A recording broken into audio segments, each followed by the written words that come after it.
শিব ঠাকুরের আপন দেশে আইন কানুন সর্বনেশে। কেউ যদি যায় পিছলে পড়ে, পেয়দা এসে পাকড়ে ধরে। কাজীর কাছে হয় বিচার, 21 টাকা দণ্ড তার। সেথায় সন্ধে 6টার আগে হাঁচতে হলে টিকিট লাগে। হাঁচলে পরে বিন টিকেটে দমদমাদম লাগাই পিঠে। কোটাল এসে নস্যি ঝাড়ে, 21 দফা হাঁচিয়ে মারে।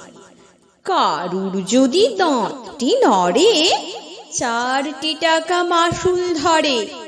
কারুর যদি গুঁফ গজায়, 100 টাকা ট্যাক্স চায়।